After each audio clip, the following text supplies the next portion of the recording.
Hi, Mick Goedeken again with Orthman Manufacturing. Back to you with another segment of what happened on the research farm in 2021. One of the things that we did with one of our partners, Acres Equipment, actually did two trials for them. We did a compaction trial comparing an 8R tractor or a wheel tractor to an 8RX track tractor. And then we also did a Max Emerge 5 planter versus the Exact Emerge planter. So what can we learn in those? And so that's what we're going to discuss today. Start out with that compaction trial. What did we do there? So we had an 8R with full duals all the way around. We had an 8RX. Whenever we did an operation of strip till or planting, we would switch tractors around so that we could utilize and compare what we did compaction wise in those trials. Now, we did everything with a 12-row one tripper on the research farm in 2021 and a 16-row Exact Emerge planter. So when we got done, we had to match up the number of rows, which isn't easy. So we had 36 rows that we did with the one tripper, and then we planted 32 across that with the planter. So when we started collecting data, we ended up doing that data collection only on 16 rows. But at that point in time, we could compare apples to apples with those two pieces of equipment. For compaction purposes, I utilized the Spectrum Technologies SC900 penetrometer. That's not a cheap penetrometer. It is a recording penetrometer. It allows me to collect data at every inch of depth. We ended up deciding that we would go every 7.5 inches across those 30-inch rows across all 16 rows of the planter unit. We recorded that. We ended up making graphs of that. We utilized a couple different programs to do that in order to try to create a visual reference for you. Not only did we do that in one spot in the field, we did that across 16 rows at the east end, the west end, and the center of those 1,242-foot passes. And so we did that a total of 6 times, 3 for the 8R, 3 for the 8RX. Another thing that we did throughout the season, as we came later close to harvest, we went out and hand harvested an estimated yield. So we collected every single ear out of those 16 rows in 1/1000th of an acre, or 12.5 feet, 12 feet 5 inches. And we took those ears, weighed those ears by row, ran moisture on those ears, and then calculate estimated yield out of each one of those single rows. We did that also in 3 areas: east end, west end, and center of that field. So we put a lot of time and effort into doing this. And then when we came through with the combine, we weighed the full length of those 8 rows at a time so that we could see if we could measure that, if we could see a difference between the compaction with one tractor versus the other. One of the graphs that we created, we utilized Surfer software in order to create a 3-dimensional graph. This axis here is your depth. The axis across the bottom, or the horizontal axis, would be the row. So this is 16 rows across here. And then you can see in 3-dimensional it coming out with higher levels of compaction.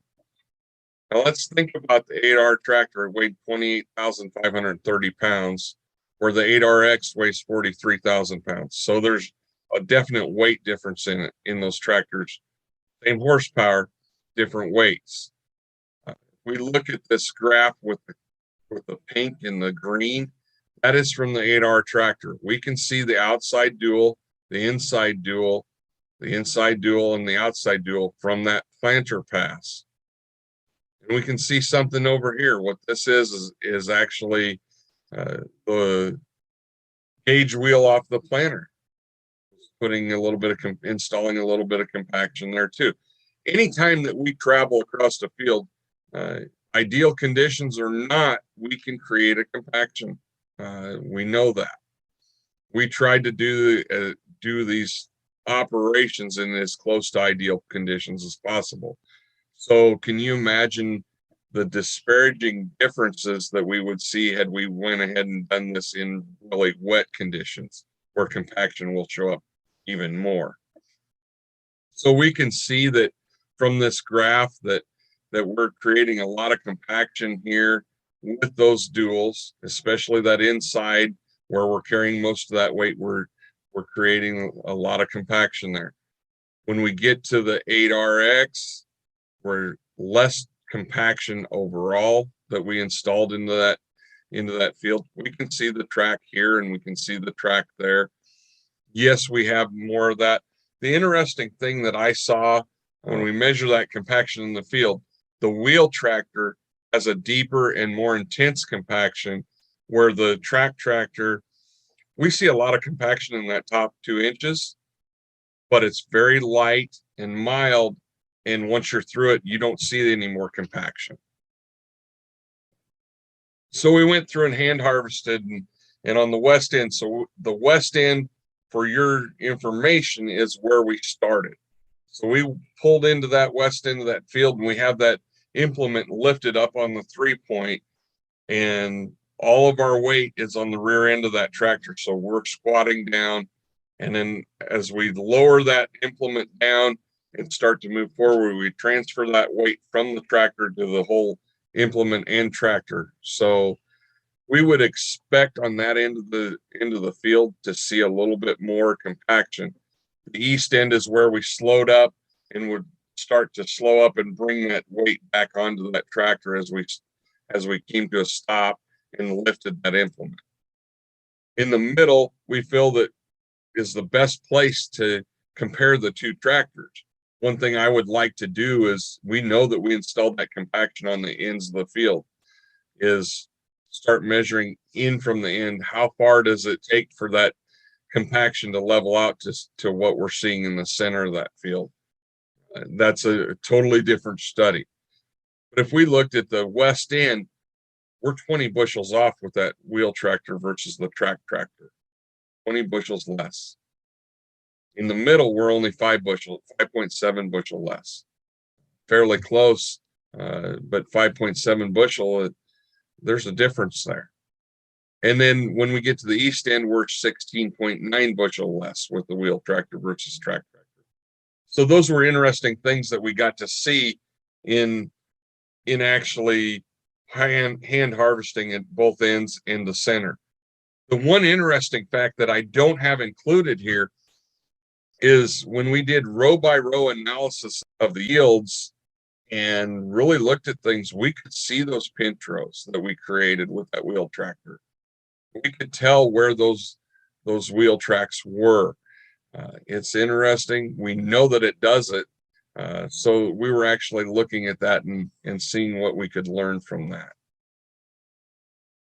When we combined and collected yield data with a weigh wagon, our wheel tractor, we were 252 versus 257, average 255. Our track tractor was 260 versus 261 for a 260.9 average. Interesting thing to me was when we compared the yield difference here with the combine versus the yield difference in the middle, we're within 1/10 of a bushel. That tells me that our yield prediction model that we utilized with ear weight correcting for moisture was pretty doggone stout and pretty good. So that made me comfortable with a new way of estimating yields with ear weight versus doing a old-fashioned kernel count. So let's think about that tractor and that wheel tractor versus that track tractor. And I said we wanted to put some financial analysis to it. And we look at our revenues per acre. The average difference in revenue is $29.33. So, okay, but what's the difference in the cost of those tractors? You know, a tractor costs a lot more than a wheel tractor. So we got some numbers put together. We're looking at about $70,000 difference for a tractor versus the same tractor in an 8R. Okay, if we're $70,000 difference, how many acres would it take to pay for that, for the difference, if we felt that we needed that tractor? Based off of this, it would be, you know, on one side, with two replications, it'd be 1,829 acres, or the other replication was 3,400 acres. You average those out in about 2,400 acres, you could pay for this tractor if you needed that tractor. And certainly that less compaction is going to increase your yields. Next was a trial, and I really wished we would have done that compaction trial in both corn and soybeans, and vice versa. When we get to this planter trial that I'm talking about next, I really wish we would have done both corn and soybeans on the planter trial. However, we only, in 2021, we only did the trials in one crop. So when we look at our soybean planter trial, we compared yields from two different planters, a MaxEmerge 5 and the ExactEmerge.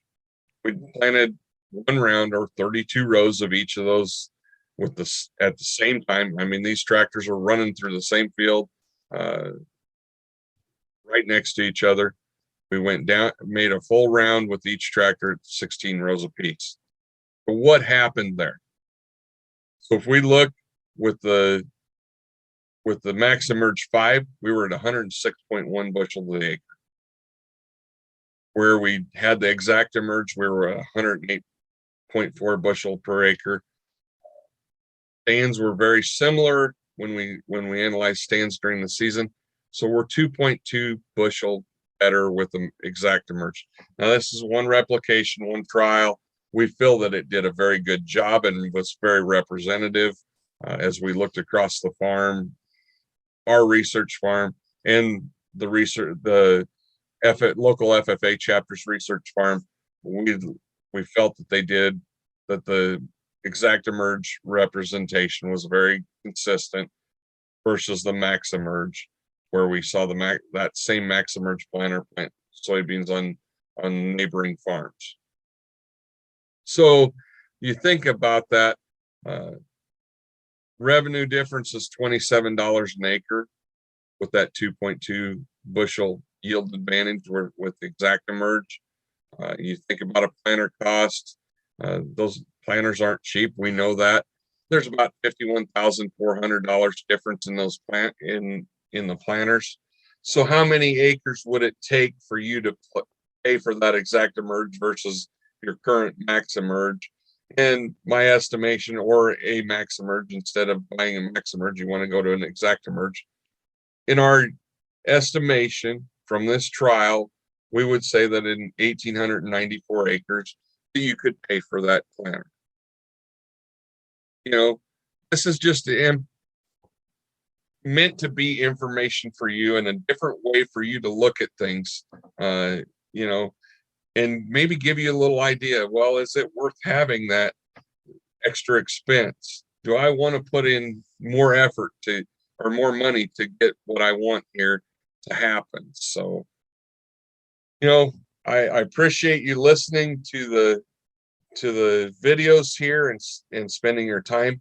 I welcome you to ask questions. If you have any questions, please reach out to myself or an Orthman representative, and we'd be very, very excited to work with you and help answer your questions.